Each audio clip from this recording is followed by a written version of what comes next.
What happens when we die? This question has puzzled humans for millennia. It's a mystery that has sparked countless debates, theories, and beliefs across cultures and throughout history. In this video, we'll explore the complex and fascinating topic of death, looking at it from various angles to gain a deeper understanding of this universal human experience. Death is a subject that often makes people uncomfortable, yet it's an inevitable part of life. By examining it closely, we can gain insights that may help us live more fully and approach our own mortality with greater peace of mind. We'll start by looking at how different cultures around the world view death and the afterlife. Throughout human history, societies have developed diverse beliefs and practices surrounding death. Some cultures see it as a transition to another form of existence, while others view it as the end of consciousness. In many ancient Egyptian beliefs, death was seen as a journey to the afterlife, with elaborate burial practices to prepare the deceased for this passage. In contrast, some Buddhist traditions view death as part of a cycle of rebirth, with the goal of ultimately breaking free from this cycle to reach a state of enlightenment. Many indigenous cultures have their own unique perspectives on death. Some Native American tribes, for instance, see death as a natural part of the circle of life, with rituals designed to honor the deceased and help their spirit move on to the next world. In Japanese, Shinto beliefs, death is often associated with impurity, leading to specific purification rituals for both the deceased and the living who come into contact with death. These varied cultural approaches to death highlight how our understanding of mortality is shaped by our beliefs, traditions, and social contexts. They also show that there's no single right way to think about or deal with death. Each culture's perspective offers valuable insights into how humans grapple with the reality of our finite existence. Moving from cultural views to scientific understanding, let's explore what modern medicine and biology tell us about the process of dying. Clinically, death is often defined as the cessation of brain activity or the irreversible stopping of heart and lung function. However, recent research has shown that death is not an instant event, but a process that unfolds over time. When the heart stops beating, it sets off a cascade of biological events. Oxygen deprivation causes cells to start breaking down, beginning with the most sensitive tissues like the brain. Within minutes, brain activity ceases, leading to loss of consciousness. Over the next few hours and days, other bodily systems gradually shut down. Interestingly, some cellular activities continue even after clinical death. Recent studies have found that certain genes become more active in the hours and days following death, possibly as part of the body's stress response. This research challenges our understanding of the boundary between life and death, suggesting it may be more of a blurry line than a clear-cut moment. The scientific study of death also extends to near-death experiences, NDEs, which have fascinated researchers for decades. Many people who have been clinically dead for short periods before being revived report similar experiences: a feeling of peace, seeing a bright light, encountering deceased loved ones, or having an out-of-body experience. While these experiences are profoundly meaningful to those who have them, scientists have proposed various explanations for NDEs. Some theories suggest they result from changes in brain chemistry during oxygen deprivation, while others point to the release of endorphins or other neurochemicals. Despite these scientific explanations, many who have had NDEs maintain that their experiences were spiritual in nature, pointing to the complex interplay between scientific and spiritual understandings of death. The impact of death on the living is another crucial aspect of this topic. Grief is a universal human experience, yet it manifests differently for everyone. Some people may feel intense sadness, while others might experience anger, guilt, or even relief. The grieving process can last for months or years, and there's no right way to mourn. Psychologists have identified various stages of grief, including denial, anger, bargaining, depression, and acceptance. However, it's important to note that people don't necessarily go through these stages in a linear fashion. Grief can be messy and unpredictable, with good days and bad days often intermingling. Losing someone close to us can profoundly alter our worldview and priorities.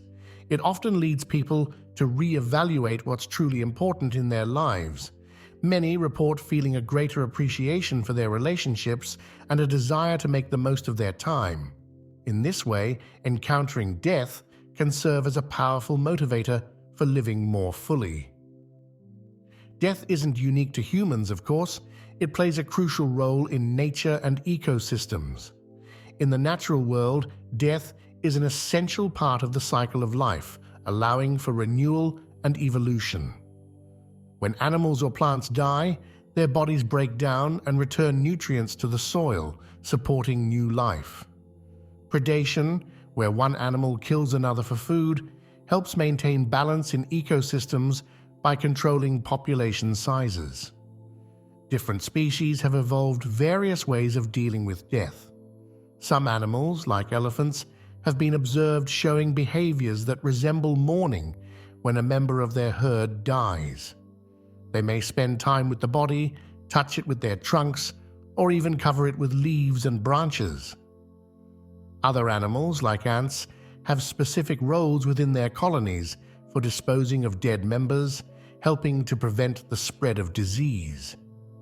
Studying how death functions in nature can provide valuable perspectives on our own mortality. It reminds us that death is not an aberration, but a fundamental part of life on Earth.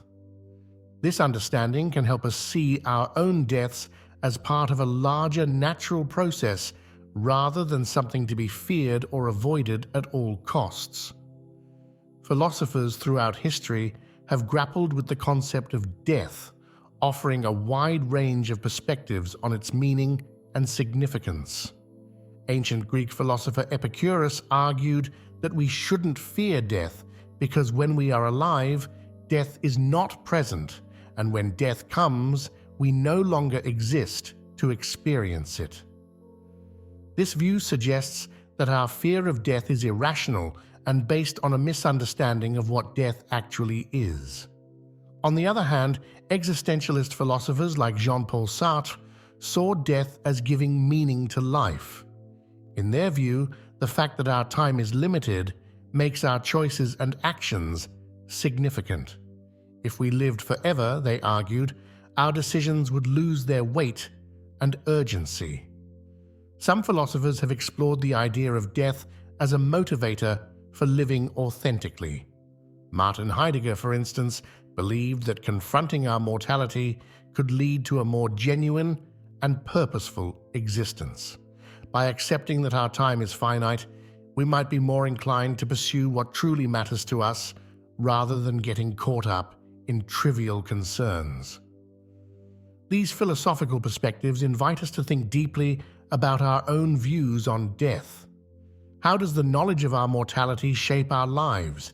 Does it paralyze us with fear, or does it inspire us to live more fully? By engaging with these questions, we can develop a more thoughtful and nuanced approach to both life and death. Fear of death is a common human experience, but its intensity and nature can vary widely among individuals. Some people fear the unknown aspect of death. What, if anything, comes after? Others may be more afraid of the process of dying, worrying about pain or loss of dignity. Still others might fear leaving behind unfinished business or loved ones. Understanding the sources of our death anxiety can be a first step in overcoming it. Often, our fears are based on misconceptions or exaggerated worries. For instance, many people fear a painful death, but advances in palliative care have made it possible to manage pain effectively for most individuals at the end of life. One approach to reducing death anxiety is to focus on living fully in the present moment. Mindfulness practices can help us appreciate the here and now rather than worrying about the future. Another strategy is to confront our fears directly through open discussions about death. Death cafes, where people gather to talk about mortality in a supportive environment, have become popular in recent years as a way to normalize these conversations. Some people find comfort in spiritual or religious beliefs about an afterlife, while others find peace in the idea of becoming part of the natural cycle of life and death. Ultimately, making peace with mortality is a personal journey that may involve a combination of philosophical reflection, emotional processing, and practical preparation. Awareness of our mortality, far from being solely a source of anxiety, can actually be a powerful motivator for living more fully. When we recognize that our time is limited, we may be more inclined to prioritize what truly matters to us. This might mean pursuing long-held dreams, deepening our relationships, or working towards goals that align with our values. Many people who have had near-death experiences or faced serious illnesses report a shift in their priorities. They often describe a newfound appreciation for the simple joys of life, a beautiful sunset, a conversation with a friend, or the taste of a favorite meal. This heightened awareness of life's preciousness can lead to a more satisfying and meaningful existence. Living fully in the face of death doesn't necessarily mean engaging in extreme activities or making drastic life changes. It can be as simple as practicing gratitude for what we have, being more present in our daily interactions, or taking small steps towards personal growth. The key is to use our awareness of mortality as a reminder to make the most of the time we have, whatever that means for each of us individually. Understanding death as part of the cycle of life can provide a sense of connection and continuity. In nature, we see constant cycles of birth, growth, death, and renewal. Trees drop their leaves in autumn, which decompose to nourish the soil, supporting new growth in spring. Similarly, the death of stars in the universe leads to the formation of new celestial bodies. Recognizing our place in this larger cycle can be comforting. It reminds us that while our individual lives are finite, we are part of something much larger and ongoing. Our bodies, like those of all living things, will eventually return to the earth, contributing to the continuation of life in other forms. This perspective can also foster a sense of interconnectedness with all life. When we see ourselves as part of the natural world rather than separate from it, it can lead to a greater sense of responsibility for the environment and empathy for other living beings. It may also help us find meaning in the natural order of things, even as we grapple with the difficulty of losing loved ones or facing our own mortality. While our physical lives are finite, we have the opportunity to leave lasting impacts that extend beyond our lifetimes. This concept of legacy can take many forms. For some, it might mean having children and passing on genetic and cultural heritage. For others, it could involve creating art, advancing scientific knowledge, or working towards social change. Legacy isn't just about grand achievements, though. Every interaction we have, every kindness we show, can have ripple effects that continue long after we're gone. The values we instill in our children, the support we offer to friends and colleagues, the contributions we make to our communities, all of these can have lasting impacts that we may never fully know. In considering our legacy, we might ask ourselves, what do we want to be remembered for? How can we use our unique skills and experiences to make a positive difference in the world? This forward-thinking approach can provide a sense of purpose and help us focus on what truly matters in our lives. Our exploration of death and the cycle of life, let's recap some key points. We've seen how different cultures approach death, from ancient Egyptian burial practices to Buddhist concepts of rebirth. We've looked at the science of dying, including recent research that challenges our understanding of when death actually occurs. We've explored near-death experiences and the debates surrounding their nature. We've considered the impact of death on the living, including the complex process of grief and how loss can change our perspectives. We've examined death in nature, seeing how it's an essential part of ecosystems and evolution. We've touched on philosophical views of death, from Epicurus' argument against fearing death to existentialist ideas about how mortality gives life meaning. We've discussed strategies for overcoming fear of death and how awareness of our mortality can motivate us to live more fully. We've explored the concept of death as part of a larger cycle of life, and how this view can provide a sense of connection and continuity. Finally, we've considered the idea of legacy and how we can have impacts that extend beyond our lifetimes. Throughout this discussion, we've seen that death, while challenging and often painful, is an integral part of the human experience. By confronting it openly and thoughtfully, we can gain insights that enrich our lives and help us find meaning in our finite existence.